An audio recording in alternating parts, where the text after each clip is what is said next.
Watch and burn. Hey everybody, so tonight I want to discuss Deicide's 2018 album, and that is Overtures of Blasphemy. Now, Deicide, they've been around forever. Their first record, their self-titled debut, came out I think back in 90 or 91.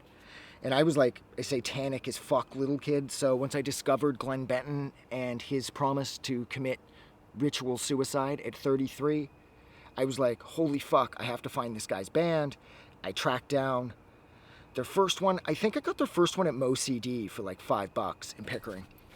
And it was so satanic. It had, there were samples of Jim Jones talking about how like they're coming, you gotta drink the Kool-Aid and blah, blah, blah. And I'm like, holy fuck. Lunatic of God's Creation was on there, which of course, again, is about Jim Jones. And I mean, that record was really fun, and it felt honestly evil. And then, of course, Deicide would go on forever. And Glenn Benton, of course, his 33rd birthday would come and go, and of course, Benton would end up having kids, and he had to justify the inverted cross burned into his forehead somehow to his kids because, of course, he wasn't interested in the idea of ritual suicide for Satan anymore. And that's a really good thing because Glenn Benton is a really talented guy. And him and Steve, the drummer, they have created some of the best sort of satanic death metal I've ever heard. And they've been through a lot, and this record is just another reinvention throughout a number of reinventions for that band. Their first two albums, their self-titled and Legion, are amazing. Once Upon the Cross is damn good. But then, I think they were on Roadrunner at that point, and I know that they released Incinerate Him and In Torment in Hell, I think, were the last two albums that they did for Roadrunner. And if I'm not mistaken, if I'm right, if Incinerate Him is the name of the one record, I think it is at least. Those two albums, In Torment in Hell and Incinerate Him, were sort of contract fulfillers.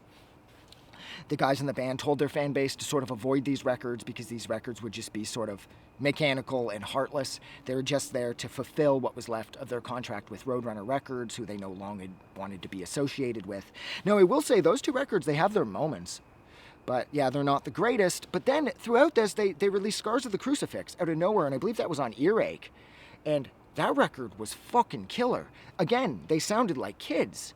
And then here we are in 2018, well, it's 2023 now, but then 2018 rolls around, and they release this, and this record has so much groove. It's got a remarkable amount of melody. The breakdowns are fucking killer. It's satanic as fuck, and they feel re-energized yet again. And the guys in the band, they've got to be pushing 60 now.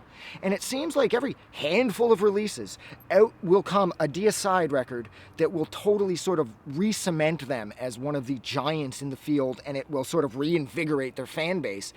Because the record is just so much fun, and it's catchy, and it's fast, and it's crazy. And like always, it adheres to Deicide's philosophy that a record shouldn't go over 30 minutes. And I have to say that although overall, I agree with that, but sometimes some metal records especially do serve to be. They're better served being longer.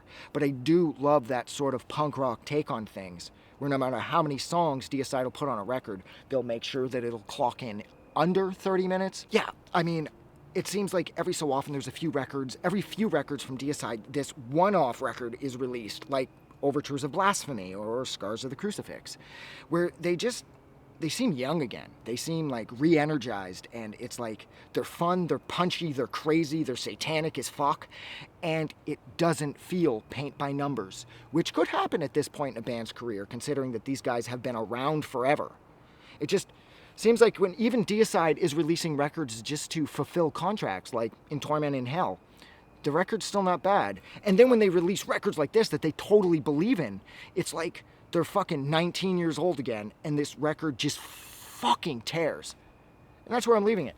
So, thank you so much for hanging out with me for a few minutes while I discussed Deicide's 2018 album, Overtures of Blasphemy. Like always, if you like this record or you like this review, don't forget to do something nice for somebody.